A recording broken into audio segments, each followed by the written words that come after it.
hoy vamos a terminar, como dice el esquema que les puse ahí, bueno, ¿cuál es el tema central de la Biblia? Cuando vemos a la Biblia en su conjunto, obviamente la Biblia habla de muchísimos temas, y obviamente no podemos abarcar en una clase todos los temas que habla la Biblia, pero sí tener una mirada, una línea horizontal desde Génesis hasta Apocalipsis, y ver cuál es el tema que la atraviesa desde un principio hasta el fin, el plan de salvación, pero pasando por diferentes etapas, ¿no?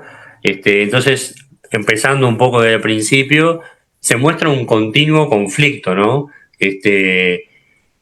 Obviamente se habla mucho sobre el pecado, obviamente a lo largo vamos a decir, de la Biblia, y sobre todo del Antiguo Testamento, vamos a ver a ese pueblo que Dios escogió, donde Dios se reveló, se dio a conocer, y personas que él escogió, profetas, a través del cual Él habló, y esos profetas nos dejaron sus escritos, y vamos a ver eso, ¿no? El pecado en la vida de las personas y cómo eso afectó todo, ¿no? Por eso ahí inicia con Adán y Eva cuestionando la autoridad de Dios allá en el Edén.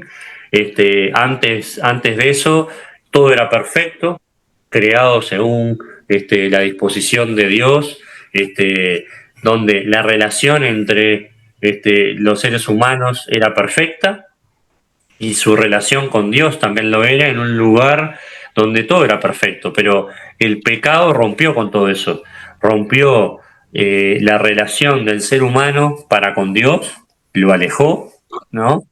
Pero también entre las personas, ¿no? Entonces, como les puse ahí, hostilidad entre los hombres y de los hombres para con Dios. Y eso vamos a ver a lo largo de la Biblia, ¿no? Siempre como el pecado destruyendo las relaciones interpersonales, pero también nuestra relación con Dios, alejándonos de los propósitos que el Señor tiene para la humanidad. Y obviamente que esa entrada del pecado, esa desobediencia y ese rompimiento de relaciones hace, por razones obvias, la necesidad de una reconciliación y de volver al plan original de Dios, donde buscar esa perfección, ¿no? Tanto entre las personas como de las personas para con Dios. Y ahí surge la necesidad de la reconciliación. Ahí en Génesis 3 no lo vamos a leer todo porque es extenso, pero solo para recordar la historia cuando Adán y Eva pecan y bueno, y Dios los saca del Edén y bueno, todo el juicio, y cómo entra el pecado y la muerte a consecuencia del pecado, ¿no? Entonces, a lo largo de la historia vemos esa rebelión. El ser humano siempre quiere hacer su voluntad, hacer lo que el ser humano quiere. Pero como los seres humanos están perdidos, nuestra tendencia es siempre a pecar. Entonces, no hay manera de que nosotros podamos reconciliarnos con Dios si no hubiera sido por el mismo Dios que envió a Jesucristo eh, para que fuéramos perdonados de nuestros pecados. Dios es santo, ¿no? Una de sus atributos es que Él es santo, es decir, no hay ningún pecado en Él. Entonces, en el cielo no podemos entrar siendo pecadores. Si no fuera por Jesús, que nos limpia de todo pecado, no podríamos tener chance ninguna de entrar al cielo. Aunque intentáramos hacer lo mejor posible, aunque intentáramos portarnos bárbaro, aunque intentáramos hacer muchas obras, no tendríamos la posibilidad porque siempre de continuo algún pecado, esa es nuestra tendencia, ¿no? Entonces, en el Antiguo Testamento veíamos todo un sistema de sacrificios donde la gente, por sus pecados, iba y ofrecía ofrendas, y se hacían holocaustos, se quemaban, se mataban animales, en representación, es decir, La muerte, el pecado trae muerte. Por el pecado, por justicia, siempre tiene que haber muerto. Y antes, en el antiguo pacto, lo que se veía y se hacía era la muerte de un animal, en representación. Este, y cuando el Señor vino, lo que hizo fue morir por los pecados de todos nosotros. Porque nosotros también éramos en otro tiempo insensatos, rebeldes, extraviados, esclavos de consuficiencias y deleites diversos, viviendo en malicia y envidia, aborrecibles y aborreciéndonos unos a otros. Sin embargo, cuando Dios, nuestro Salvador, dio a conocer su bondad y amor, Él nos salvó, no por las acciones justas que nosotros habíamos hecho, sino por su misericordia. Nos lavó, quitando nuestros pecados, y nos dio un nuevo nacimiento y vida nueva por medio del Espíritu Santo. Él derramó su Espíritu sobre nosotros en abundancia por medio de Jesucristo, nuestro Salvador. Por su gracia, Él nos hizo justos a sus ojos y nos dio la seguridad de que vamos a heredar la vida eterna. Esta declaración es digna de confianza y quiero que insistas en estas enseñanzas para que todos los que confían en Dios se dediquen a hacer el bien. Estas enseñanzas son buenas y de beneficio para todos.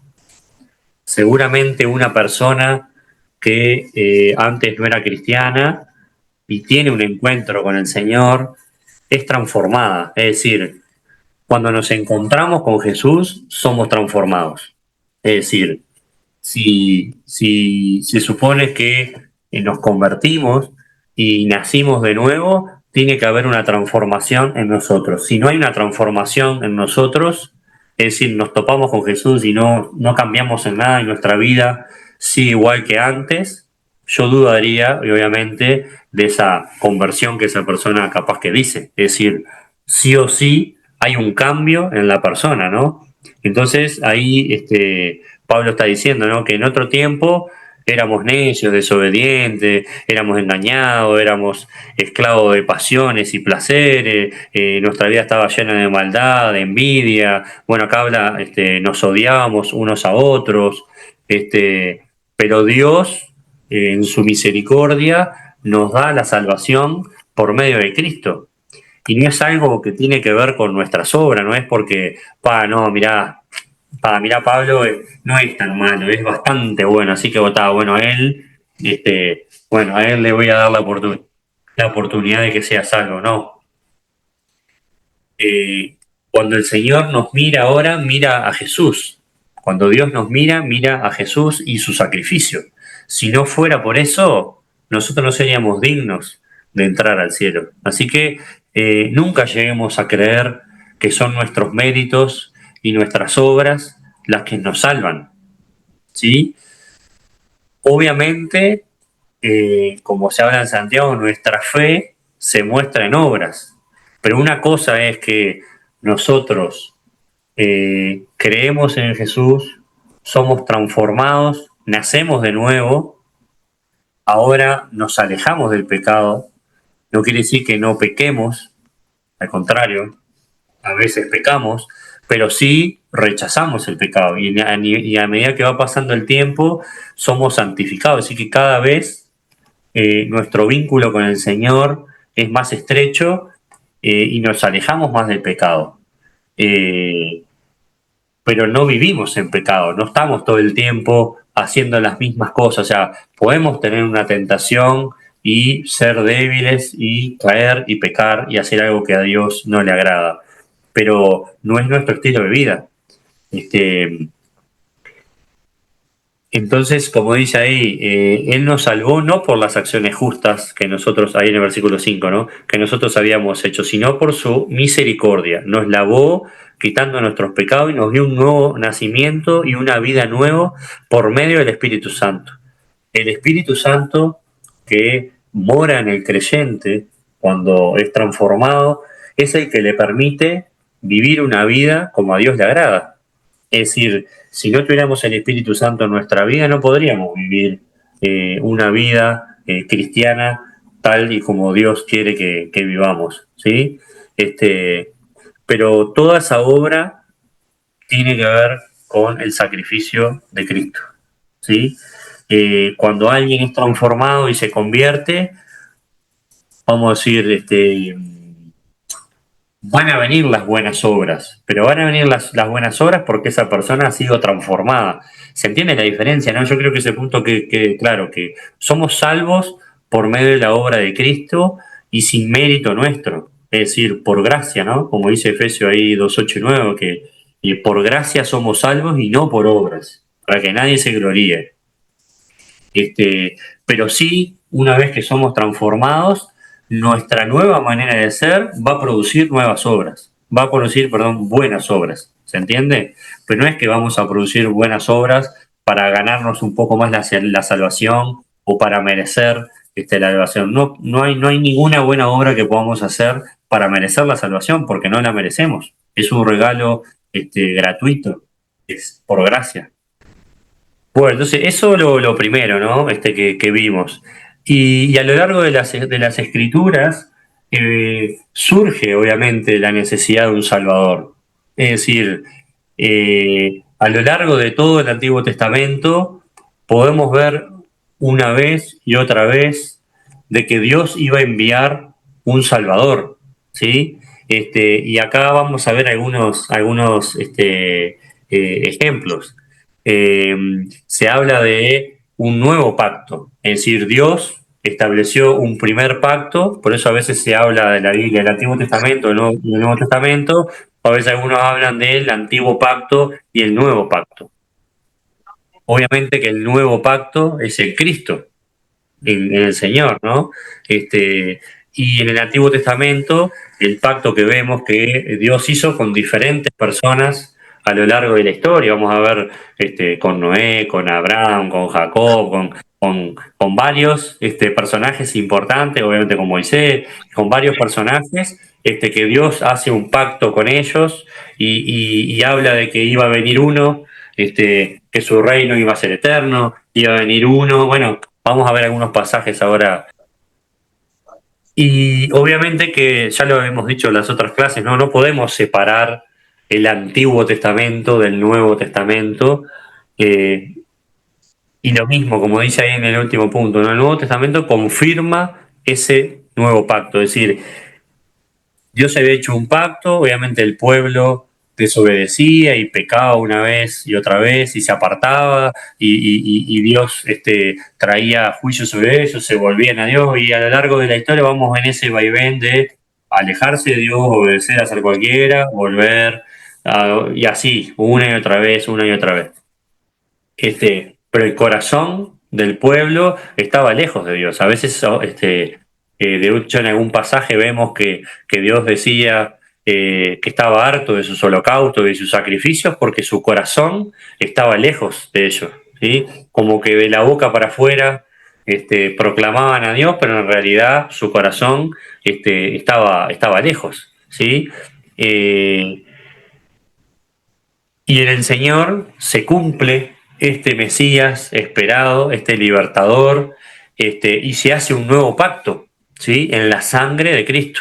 ¿Quién ha creído nuestro anuncio y sobre quién se ha manifestado el brazo de Jehová? Subirá cual renuevo delante de él como raíz de tierra seca. No hay hermosura en él ni esplendor, lo veremos, mas sin atractivo alguno para que lo apreciemos.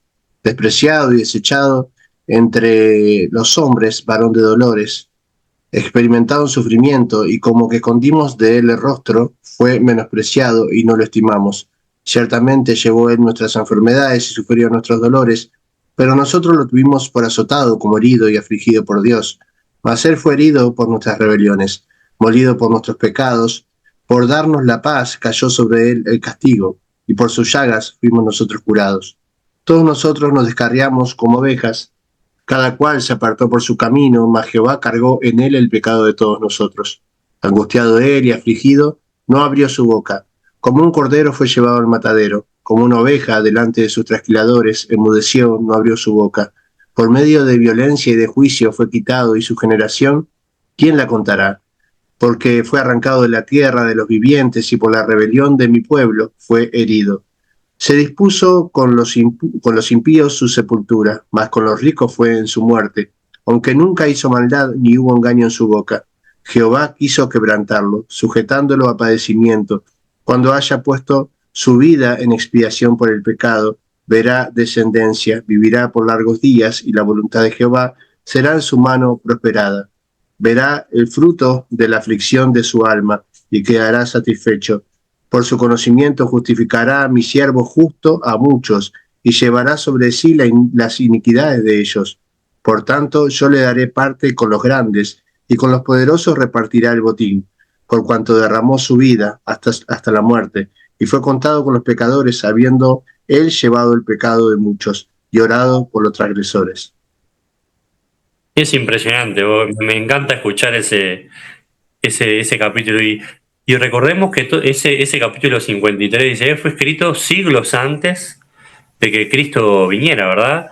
Es decir, que Isaías estaba viendo a Jesús, estaba viendo todo eso que describe ahí y toda la obra que Jesús iba a hacer, lo estaba viendo. Dios se lo reveló al profeta y ahí lo tenemos escrito, pero el pueblo, vamos a decir, en ese momento sabían que eso iba a ocurrir. Es decir, si Dios les reveló eso, es porque eso en algún momento iba a ocurrir. Obviamente ellos no sabían cuándo iba a ser, pero me encantan esos versículos, no me acuerdo uno de los últimos, pero el que dice que su vida puso en expiación. Es decir, que ya ahí Isaías comunicaba de que ese Mesías, ese Salvador, iba a poner su vida en expiación por los otros, y iba a poner su vida por el pecado de los otros. Es decir, ya no iba a ser como en el antiguo pacto que, bueno, cada uno iba y se ofrecían sacrificios y una vez al año se hacía un sacrificio por todo el pueblo y por el propio sumo sacerdote. Ya no iba a ocurrir más. Lo que iba a ocurrir era que iba a venir ese Mesías, ese enviado de parte de Dios que iba a cargar con los pecados de las personas.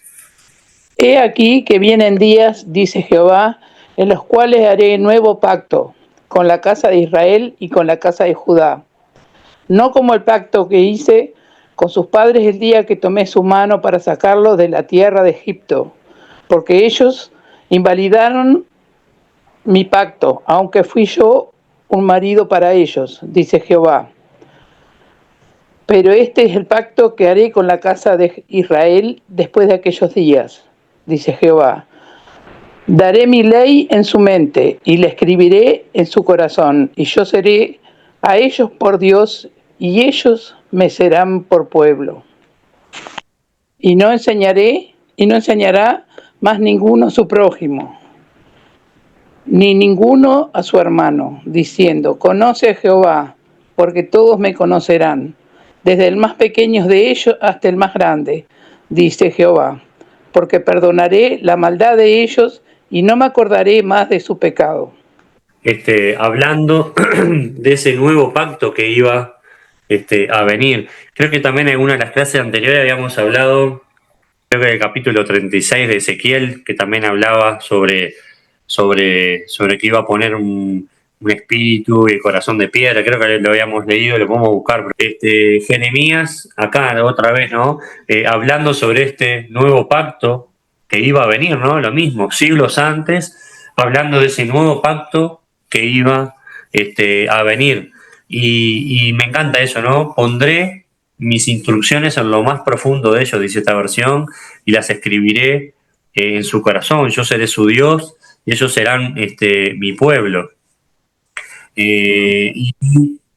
Más adelante perdonaré sus maldades y nunca más me acordaré de sus pecados. Es lo que ha hecho el Señor con nosotros, ¿no?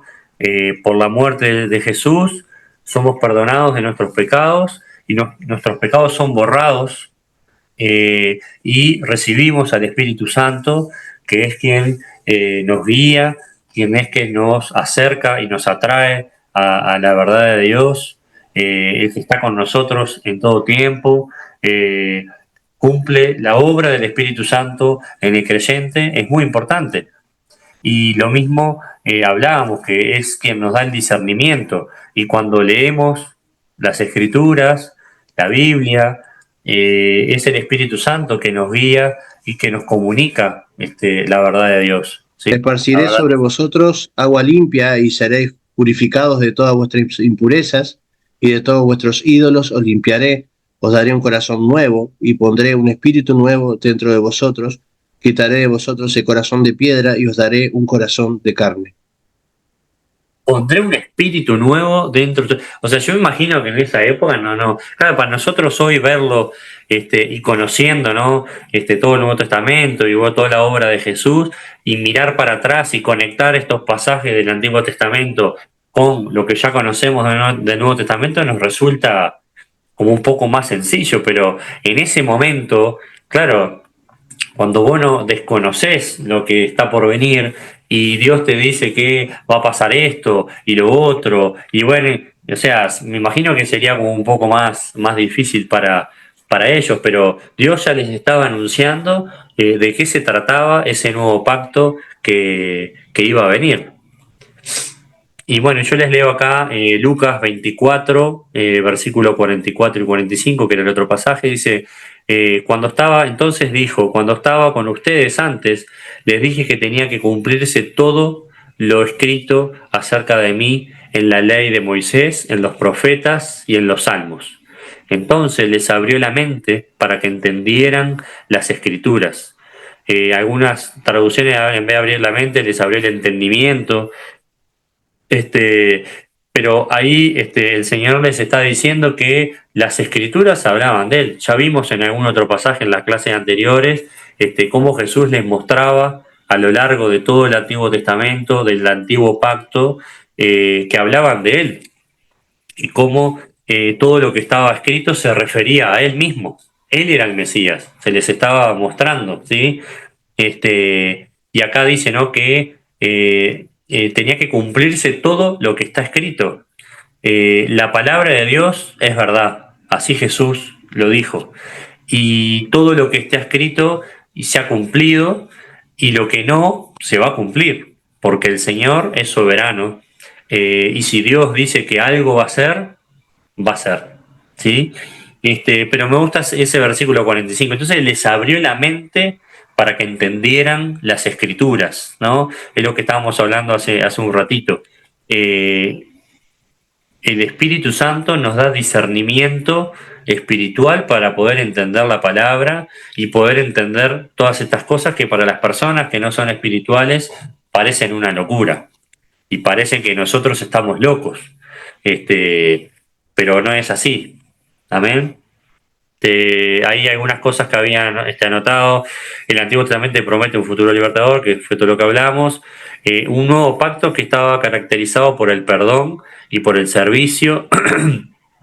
Y bueno, el Nuevo Testamento confirma ese nuevo pacto. Lo que hablábamos, cada cosa que Jesús, o sea, Jesús sí que aprovechó bien el tiempo, ¿no? Es decir, cada cosa que Jesús, obviamente él era muy consciente de que su tiempo sobre esta tierra estaba contado, como el de todos, pero obviamente él aprovechó bien el tiempo y cada cosa que hizo y dijo tenían un propósito, y eso es lo lindo de cuando uno lee la Biblia, porque a medida que leemos, y a veces leemos una historia una vez y otra vez, a veces cosas que capaz que las leímos al pasar, como, yo qué sé, no sé, cuando leemos la historia ahí en Juan 4, que a Jesús le era necesario pasar por Samaria.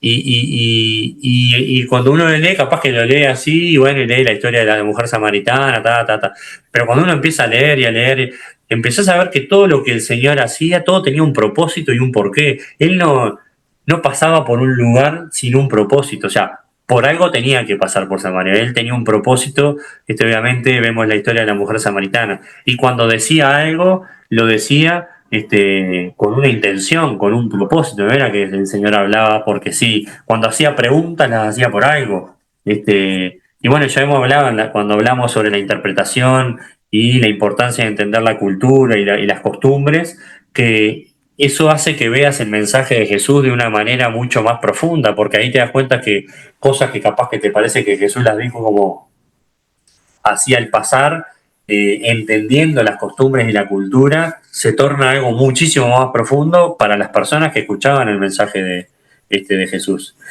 Entonces nada, se me ocurrió eso de la profecía porque eso que les puse, ¿no? Que la venida de Cristo cumplió todas las esperanzas y las expectativas que el Antiguo Testamento hablaba sobre el Mesías, ¿no? Entonces, Jesús, Dios mismo, entra en la historia humana y abre el camino hacia el perdón y la vida santa. Se ha cumplido el tiempo, decía. El reino de Dios está cerca. Arrepiéntanse y crean las buenas nuevas.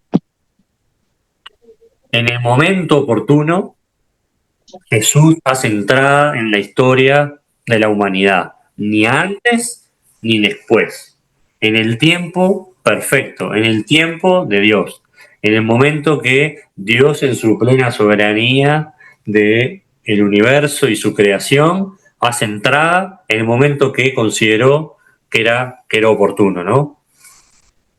Pero cuando se manifestó la bondad de Dios nuestro Salvador y su amor para con los hombres, nos salvó, no por obra de justicia que nosotros hubiéramos hecho, sino por su misericordia, por el lavamiento de la regeneración y por la renovación en el Espíritu Santo, el cual derramó en nosotros abundantemente por Jesucristo nuestro Salvador, para que justificados por su gracia viniésemos a ser herederos conforme a la esperanza de la vida eterna.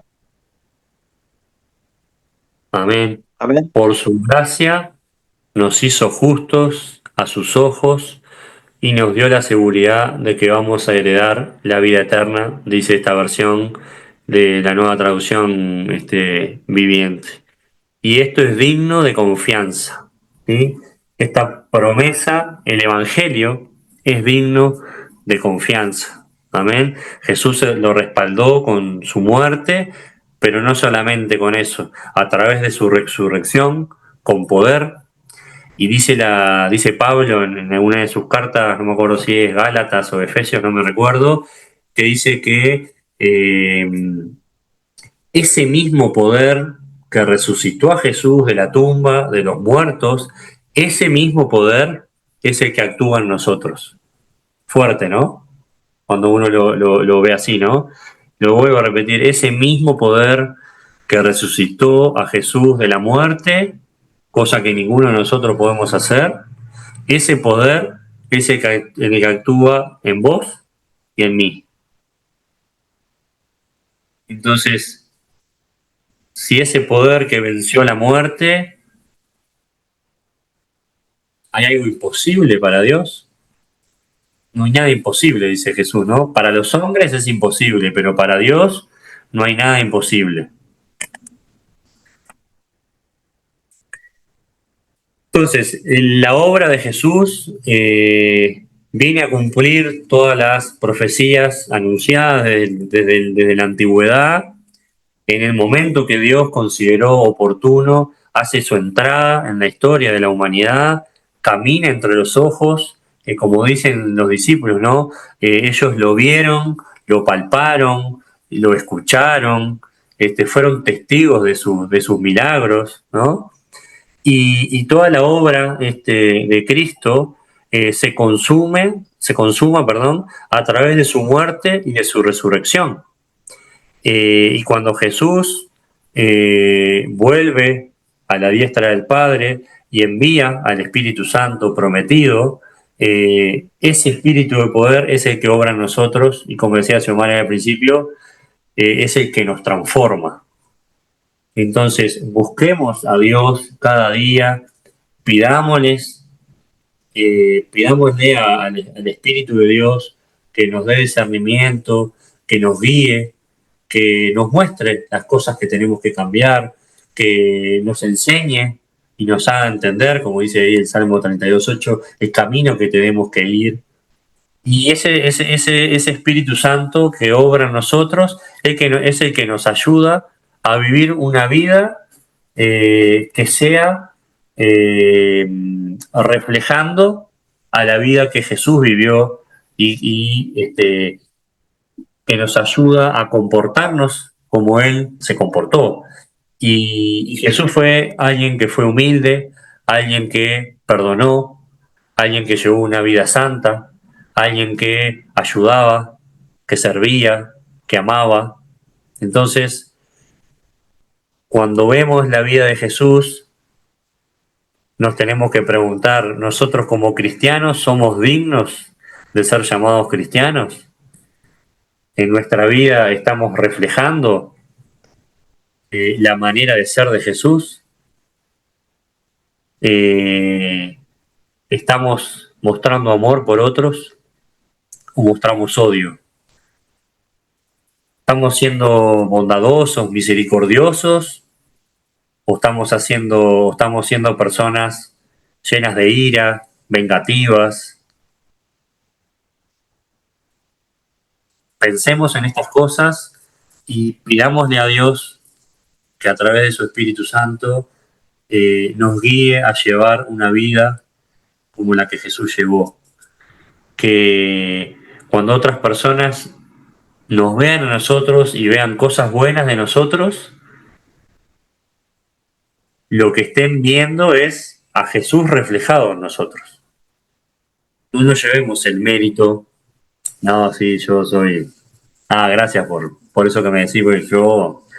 No, que tengamos esa humildad que también caracterizó al Señor, de reconocer que si alguien ve algo bueno en nosotros, o algo no sé, honorable en nosotros, que podamos declarar de que es porque nosotros somos cristianos y estamos tratando de vivir una vida como Jesús nos enseña, para que la mirada se redirija desde lo que las personas ven en nosotros a Jesús, ¿no? Que no nos llevemos los méritos de las cosas que hacemos. Sí está bueno que a uno le reconozcan que uno hace cosas bien, pero siempre está bueno ser conscientes de que esta vida que llevamos lo que intenta es reflejar a Jesús, o debería intentar reflejar a Jesús. Entonces los invito a que podamos meditar a menudo cómo estamos con respecto a todas estas cosas, porque es muy, muy importante. Bueno, Simeón estaba allí, tomó al niño en sus brazos y alabó a Dios diciendo: Señor soberano, permite ahora que tu siervo muera en paz, como prometiste. He visto tu salvación, que preparaste para toda la gente. Él es la luz para revelar a Dios a las naciones, y es la gloria de tu pueblo Israel. Simeón, estando en el templo, le llevan a Jesús y cuando lo ve, él reconoció de que ese era el Mesías, ¿no?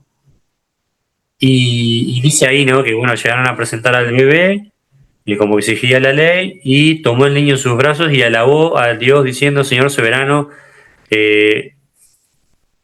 permite ahora que tu siervo muera en paz como prometiste. He visto tu salvación, la que preparaste para toda la gente.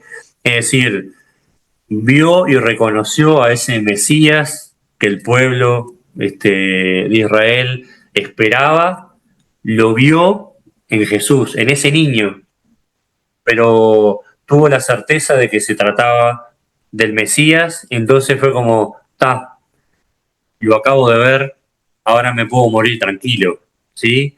He visto tu salvación. Y bueno, y sí, ¿no? Él es la luz para revelar a Dios a las naciones y la gloria de tu pueblo Israel. Y los padres de Jesús estaban asombrados de lo que se decía de él, ¿no? Bueno, después sigue con otras cosas, pero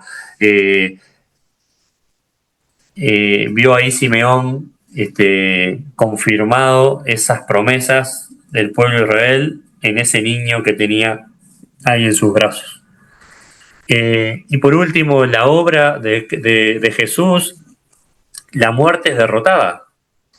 El poder de Satanás es destruido, no, y Cristo nos quedó como cortado ahí, no sé qué pasó ahí. La obra de Jesús, ¿se acuerdan que habíamos hablado, ¿no? Que Jesús nos libra, la muerte de Cristo nos libra de la ira de Dios justa sobre los pecadores. También nos da poder sobre el pecado, o sea, ya el pecado no se gobierna, ya no nos gobierna, y tampoco la muerte. Ya la muerte no nos puede retener. Por tanto, vamos a resucitar corporalmente y nos vamos a ir al cielo con el Señor por siempre. ¿Sí? Todo eso gracias a lo que Jesús hizo. ¿De qué somos salvos? Cuando alguien te pregunta, alguien que no cree, capaz, ¿no? ¿De qué sos salvo? ¿De qué voy a ser salvo yo? Bueno, uno tiene que explicar todo esto, ¿no? De que las personas, miren, si agarráramos los 10 mandamientos, hay un predicador, un ministerio que se llama Living Waters, capaz que alguno lo conoce, Aguas Vivientes, con Ray Comfort, es el fundador, y el loco predica en las calles. Los invito a que puedan buscar ahí en YouTube el canal de él, y tiene muchísimos videos del tipo predicando en las calles, y está, pero impecable cómo aborda a la gente, y el tipo lo que usa son los 10 mandamientos. Entonces, a veces va y se le acerca a la gente y le dice, ¿vos creés que cuando te mueras vas a ir al cielo o al infierno? Y todo el mundo, la mayoría dicen, no, yo creo que al cielo, y bueno, porque creo que soy buena persona. Bueno, te puedo hacer un pequeño test, a ver si sos tan buena persona como decís, jajaja, y le hace algunas bromas. Y lo que hace es empezar a decirle uno de los 10 mandamientos. Bueno, ¿alguna vez mentiste? Sí. Bueno, está. ¿Alguna vez, no sé, miraste a una mujer con lujuria? Bueno, sí. Bueno, ¿alguna vez robaste algo, aunque sea por pequeño? Sí. Y bueno, y si fueras a un juicio, te tiré solamente alguno, ¿cómo te declararía?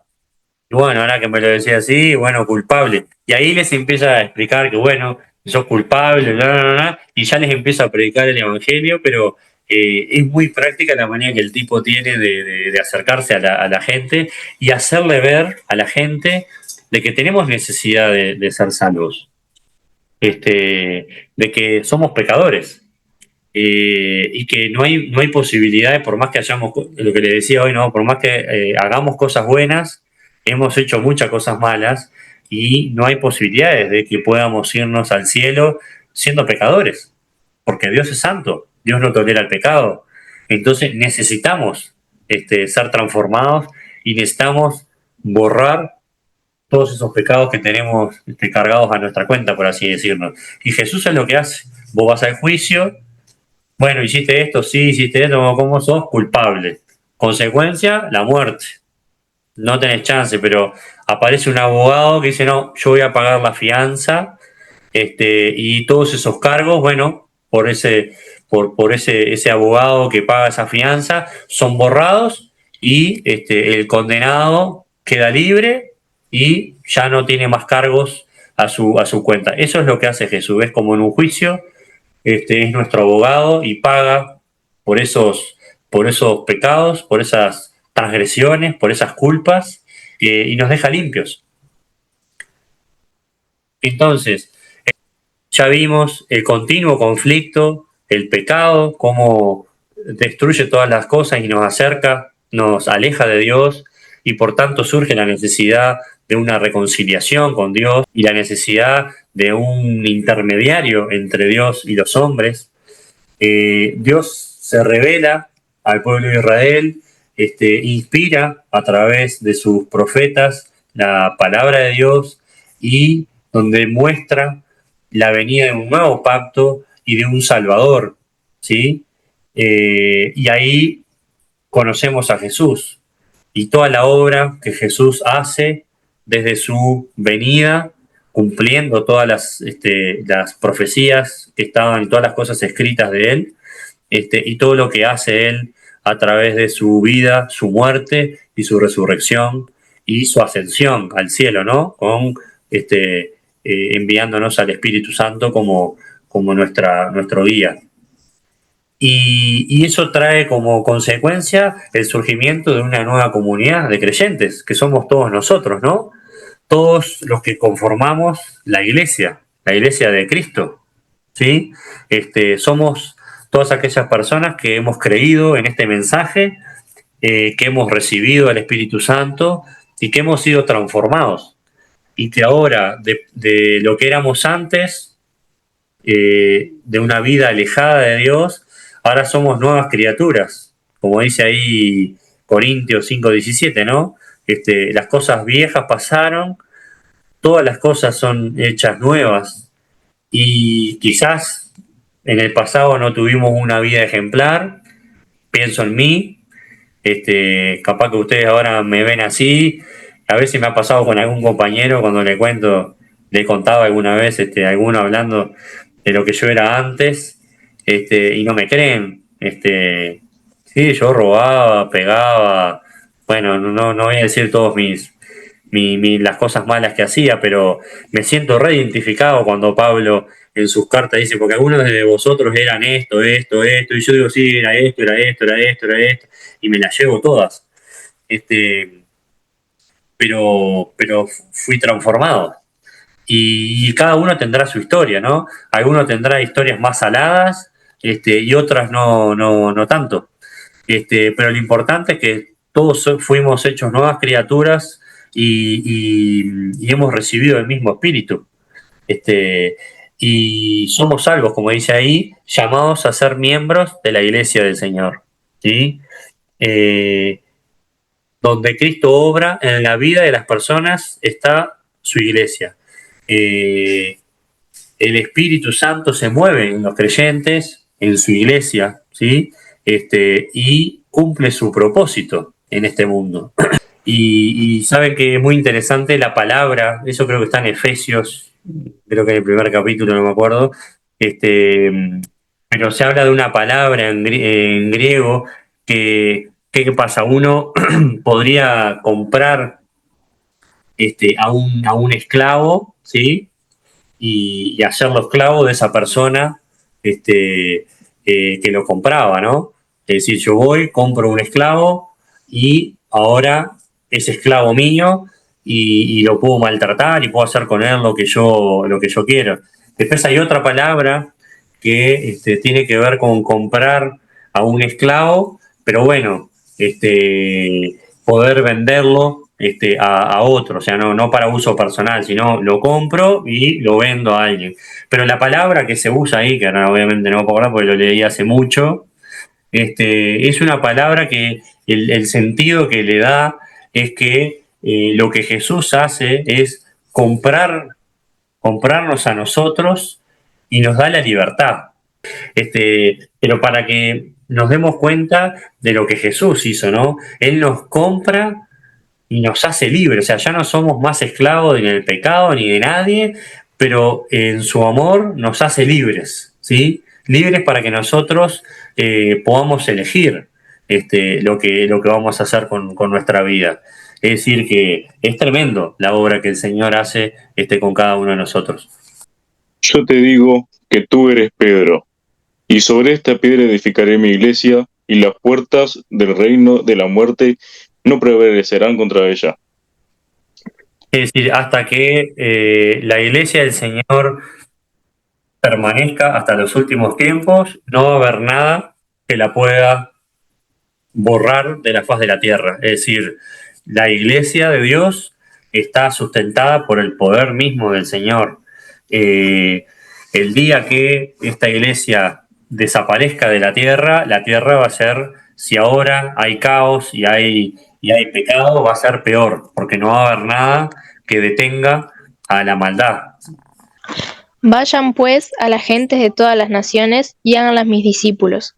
Bautícenlas en el nombre del Padre, del Hijo y del Espíritu Santo, y enséñales a obedecer todo lo que les he mandado a ustedes. Por mi parte, yo estaré con ustedes todos los días, hasta el fin del mundo. Bueno, lo que se conoce ahí como la Gran Comisión, ¿no? Cuando capturan a Jesús y lo llevan para condenarlo, los discípulos estaban muy asustados. cuando crucifican a Jesús y lo matan, los discípulos estaban, bueno, ¿y ahora? Estaban muy asustados y temerosos, como que, bueno, Jesús había muerto, ya está, se terminó todo lo que él decía, como que, bueno, está, no iba a ser, y tenían miedo de que los mataran, ¿no? Y pasamos de discípulos encerrados, temerosos, angustiados, preocupados, sin esperanza, huyendo de aquellos que les querían hacer daño, a discípulos totalmente transformados en todo lo contrario, ¿no? Llenos de valentía, proclamando el mensaje por todo el mundo, conocido por ese tiempo, con poder, haciendo milagros, con manifestaciones de poder de Dios, algo que se dio después de que Jesús resucitara, ellos vieran a Jesús resucitado y después posteriormente ahí en Pentecostés recibieran al Espíritu Santo. Y saben que los discípulos viajaron por todos lados, cada uno a su zona. Hay algunos libros, en el club de lectura leímos uno sobre qué fue la vida de los discípulos, que estuvo re bueno. Y bueno, era como una investigación, bueno, de la historia, arqueología, y bueno, hay mucha leyenda, mucho mito, pero bueno, de muchos sí se saben algunas cosas que bueno, llegaron a viajar hasta lugares muy lejanos de donde ellos estaban inicialmente, ahí en Jerusalén, predicando el Evangelio para todos, ¿no? Y dando a conocer ese mensaje de salvación, ¿no? Y Jesús ahí les manda eso, ¿no? Que vayan por todos lados, que les enseñen, que hagan discípulos, que los bauticen, que les enseñen a guardar todas las cosas que Jesús había enseñado, con la esperanza de que Jesús iba a estar con ellos todos los días. Y también es para nosotros esa promesa, ¿no? Mientras estamos yendo como en ese continuo, es como que hacemos algo y ya está, ¿no? En nuestro caminar, en nuestro día a día, compartimos con otras personas, las que nos rodean, de este mensaje, este mensaje de salvación, de buenas noticias, de esperanza, de vida eterna, con las personas, sabiendo que Jesús está con nosotros todos los días. Es decir, no hay un día en que el Señor no esté al lado nuestro. Yo creo que a veces, cuando nos entretenemos con nuestras vidas, perdemos la noción de que Dios está al lado nuestro. Perdemos la noción de que Jesús prometió que iba a estar con nosotros todos los días hasta el fin del mundo. Perdemos la noción de que cuando Jesús murió y volvió al cielo, envió al Espíritu Santo que mora en nosotros, y que es un espíritu de poder. Creo que a veces nos distraemos con las cosas del mundo, y nos volvemos un poco inconscientes de todas estas cosas. Por eso a mí me gusta decir que cuando leemos la palabra y meditamos en ella a menudo, estamos trayendo a memoria, estamos recordando y estamos reflexionando en todas estas cosas que son muy importantes, y Dios nos habla. Y nuestras vidas seguramente serían muy diferentes si tuviéramos más presente a Dios en nuestra vida y no estuviéramos distraídos con otras cosas. Bueno, esta nueva comunidad adora al soberano, es llamada a la evangelización y el servicio, ¿no?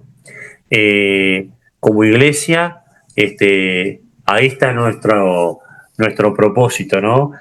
Adoramos a Dios, lo hacemos juntos en comunidad, cada domingo cuando nos juntamos, adoramos como su iglesia, en este caso esta comunidad en Barros Blancos, lo adoramos, le cantamos, escuchamos su palabra, y somos movidos a la evangelización, que no es ni más ni menos que contarle a otros con nuestras palabras,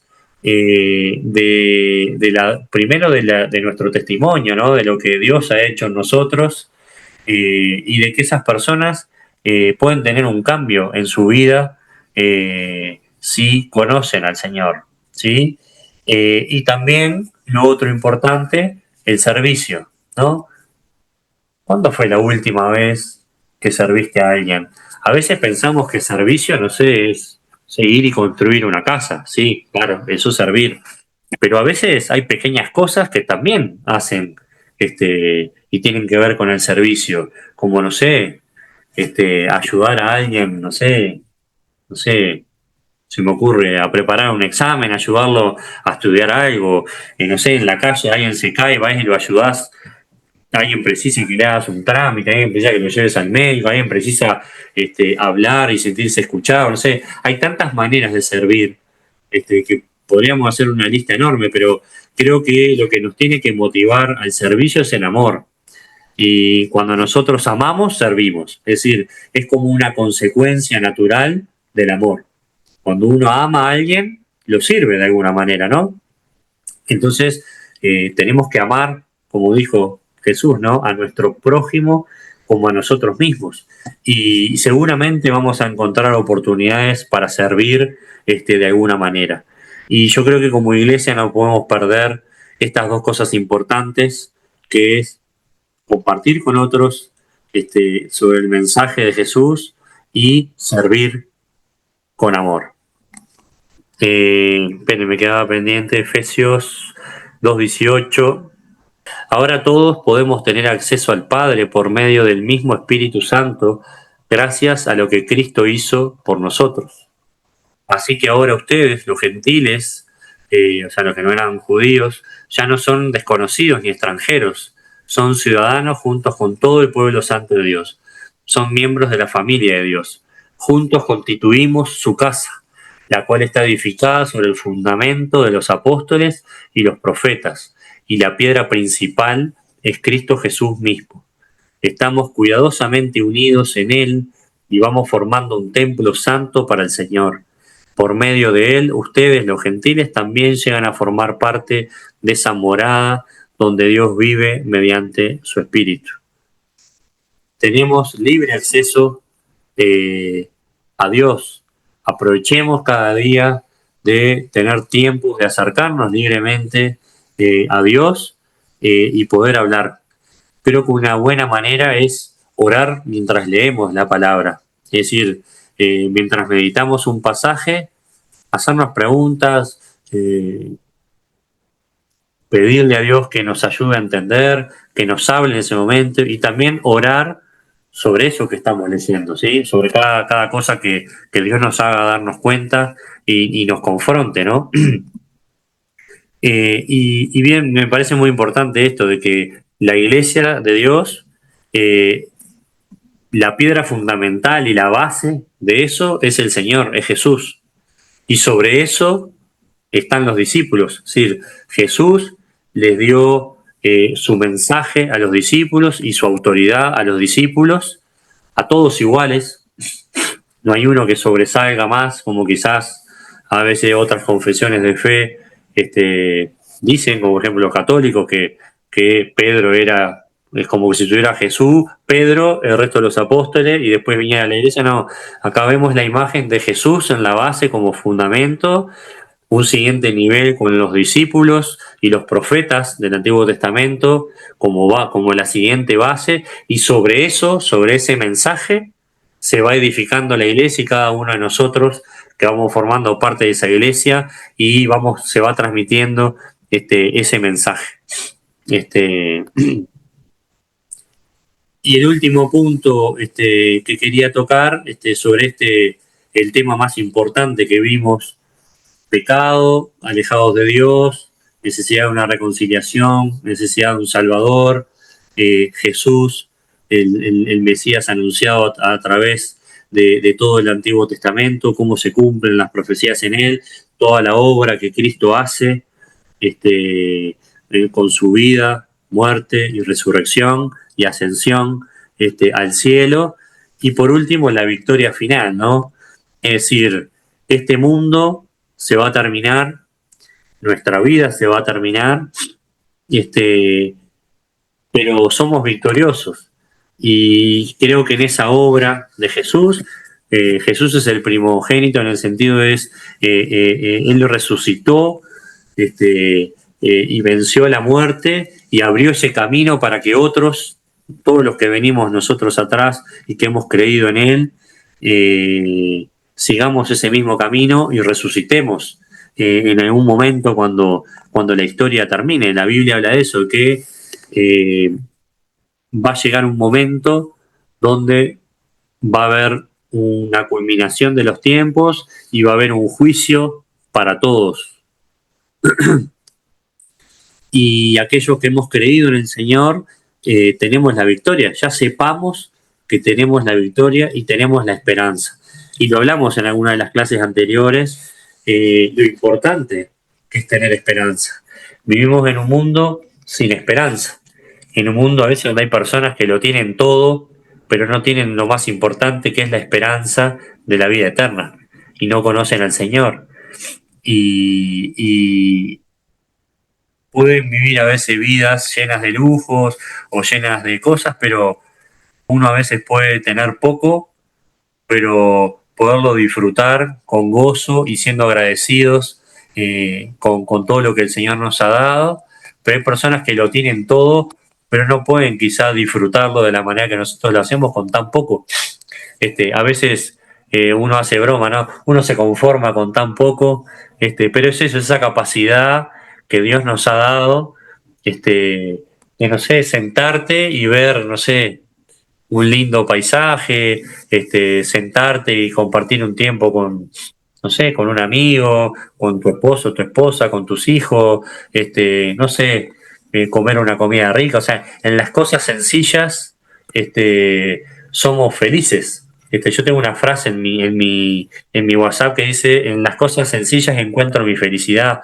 Y algo de lo que el Señor me transformó cuando me convertí es eso, es poder disfrutar de, o sea, reconocer que todo lo que tengo se lo debo a Él, y poder disfrutar de todas esas cosas sencillas. Y eso es gracias a que Dios me cambió la cabeza. Dios me cambió mi manera de ver todo. Entonces, bueno, dice, todo el mal será derrotado completamente y para siempre. La totalidad de la creación será involucrada, es decir, cuando llegue el final de los tiempos, no va a ser aislado, no sé, allá en otra parte del mundo, o en Jerusalén o en algún lugar, no. Cuando eso ocurra, va a involucrar al mundo entero. Es decir, no va a haber persona que no vea al Señor volver con gloria y con poder. Como dice ahí, Jesús vuelve por su iglesia, de manera personal, visible, triunfante, pero ya no va a venir como vino en la primera vez, como un cordero, donde se humilló, donde sufrió injusticia, donde sufrió maltrato, donde sufrió la muerte y una muerte de cruz. No, cuando venga en su segunda venida, va a venir como juez, va a venir como Dios poderoso, con justicia, a juzgar a aquellos que han creído y no han creído, y aquellos que han hecho las cosas, han hecho maldades o han tratado de hacer las cosas bien.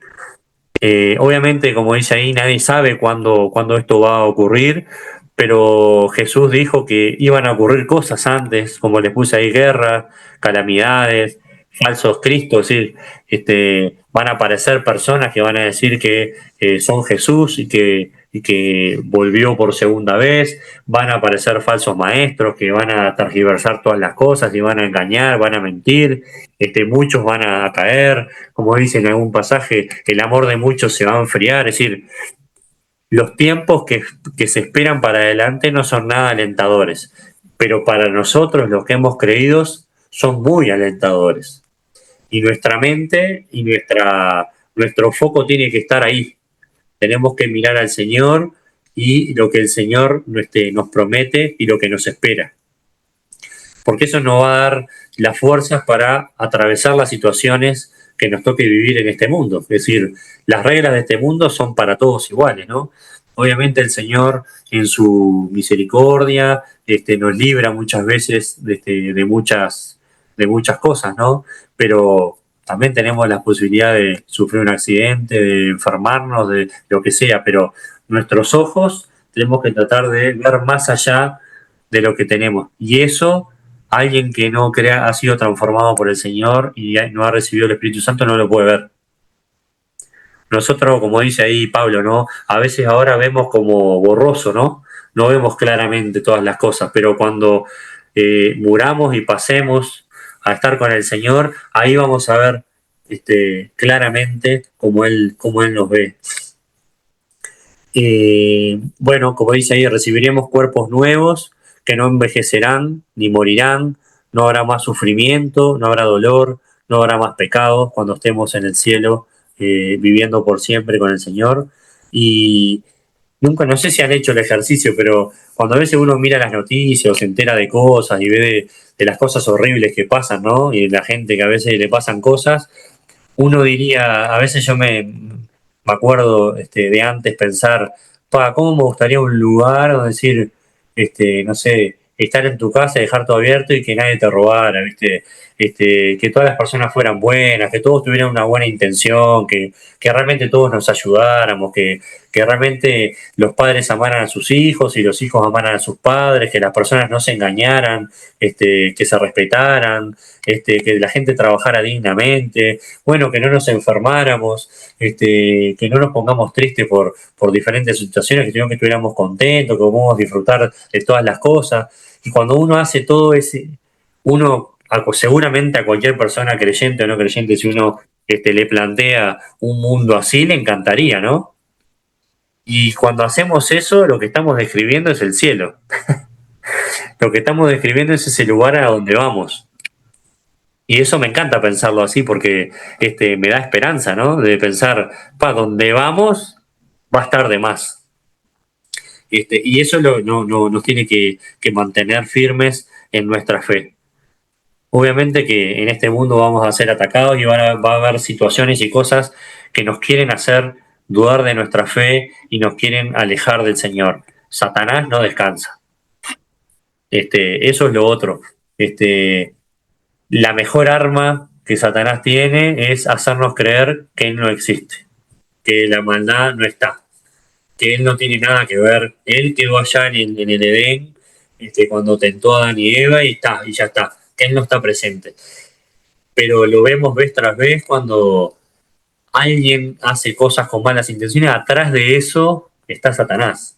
Cuando alguien planea hacer cosas malas, atrás de eso está Satanás moviendo sus fichas y utilizando el poder que tiene en este mundo para lograr su cometido, que es destruir a la criatura más preciosa, que es el ser humano, y hacernos creer que todo lo que tenga que ver con Dios es un bolazo, que tenemos que disfrutar la única vida que tenemos, que no perdamos el tiempo con esas cosas, que andás a ver si eso es verdad y no es seguro. Y si pasaste toda tu vida y al final era toda una mentira, te perdiste de hacer tantas cosas que imagínate si pasara de que llega el final del tiempo y me muero y era toda una mentira. Yo viví feliz, no le hice mal a nadie, al contrario, hice muchas cosas buenas por los demás. Al fin y al cabo no hice nada, pero hablando con alguien que no cree, ¿no? Pero y si es verdad, vos marchaste y yo viví toda mi vida bien y además ahora me voy con el Señor. También tenemos que descansar en que cuando nosotros hablamos del Señor y hablamos de su palabra, es el Espíritu de Dios el que obra en las personas. Es decir, nosotros no andamos convenciendo a la gente para que crea la obra. Nosotros, nuestra tarea es compartir el Señor y su palabra. Y el poder de transformación y de convicción lo va a traer el Señor sobre las personas, ¿no? O sea, transmitir un mensaje claro, obviamente, y la obra la va a hacer el Señor. Yo creo que nos sacamos un peso de encima como cristianos cuando pensamos que la conversión de las personas a las cuales les hablamos depende de nosotros, porque eso puede traer mucha culpa. Porque a mí me pasó, por ejemplo, al poco tiempo que empecé a ir a la iglesia, creo que no sé si lo conté, pero me acuerdo que en ese momento había un evento de Billy Graham que se llamaba Mi Esperanza. Capaz que muchos lo recuerdan. Y una de las cosas que se había hecho, se capacitaba y te daban dos DVD, uno era una película y otro era un DVD con una prédica o dos prédicas, no me acuerdo, con el hijo de Billy Graham, no me acuerdo cómo es el nombre. Y la idea era que vos oraras un tiempo antes por personas que no conocieran a Cristo, los invitabas un día a ver una película y le ponías el mensaje, donde ahí se les exponía claramente el Evangelio y se los invitaba a tomar una decisión. Y me acuerdo cuando yo lo hice, claro, pasó el tiempo y no te digo que me sentí frustrado, pero en cierta manera algo, porque con las personas con que lo hice, yo qué sé, lo hice con mis padres y mientras estaba con mis padres, yo sé, mi padre se durmió, por ejemplo, y no escuchó ni la mitad del mensaje. Mi madre sí lo escuchó, y me acuerdo que terminó, y bueno, en la invitación que se hacía a hacer una oración de fe, mi madre la hizo, pero no sé si fue por compromiso, pobre, que era su hijo, y me obligada o qué, pero está. Y después lo hice con todos mis amigos del barrio que fueron y a escuchar, y ninguno me dio pelota, ¿no? Entonces, yo me sentí como un poco como frustrado, como bueno, capaz que no le había hecho de la mejor manera, capaz que tenía que haber hecho alguna cosa diferente, o sea, como que trasladé esos resultados a lo que yo había hecho. Pero después, a medida que fue pasando el tiempo, obviamente yo fui madurando, y a la conclusión a la que uno llega es que en realidad nuestra tarea es compartir el Evangelio.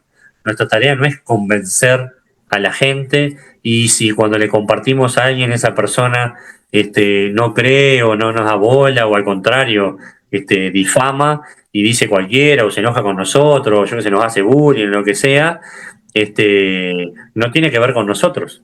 Es decir, hagamos nuestra tarea, que es compartir nuestro testimonio y el mensaje del Evangelio, y dejemos en manos de Dios, que es Él, como dicen Hechos ahí, y Dios y el Señor agregaba a su iglesia los que iban a ser parte de ella. Es el Señor el que convence de pecado por medio de su Espíritu. Nos utiliza a nosotros al predicar la palabra, pero no sintamos que por culpa nuestra la gente no se convierte. Cuando la gente escucha el mensaje tiene dos opciones: o acepta al Señor o lo rechaza. Es decisión de las personas. Y bueno, quería terminar con este pasaje de Apocalipsis 21, los versículos del 1 al 4, que dice: entonces vi un cielo nuevo y una tierra nueva, porque el primer cielo y la primera tierra habían desaparecido, y también el mar.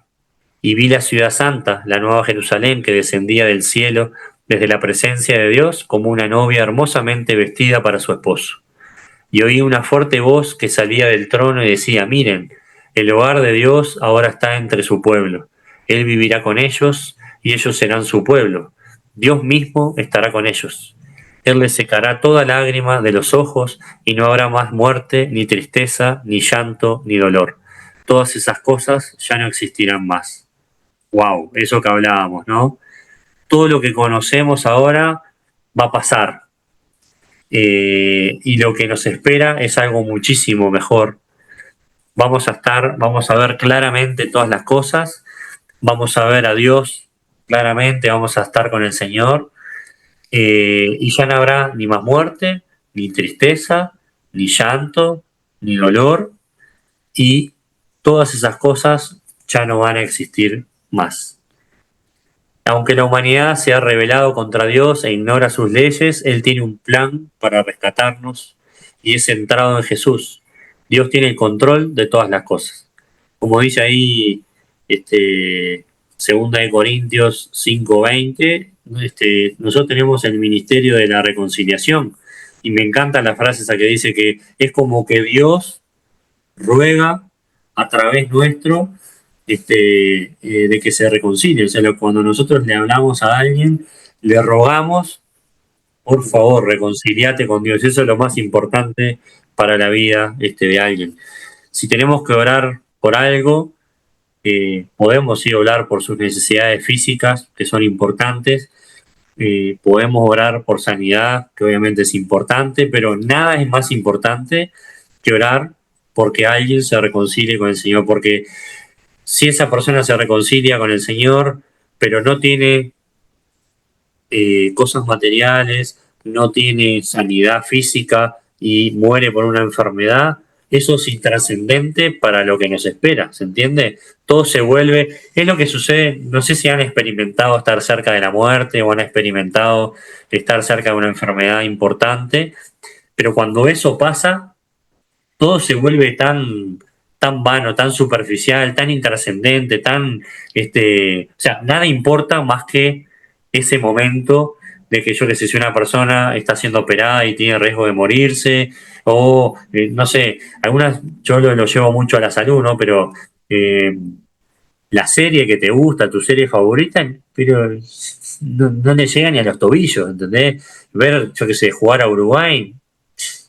¿qué te gusta? No sé, ir a un lugar a ver música en vivo, no tiene sentido comer una comida rica. O sea, cuando estás cerca de algo que puede terminar con tu vida, o sea, que realmente ves la muerte cerca, todo lo demás pasa no a un segundo plano, a un decimoquinto plano.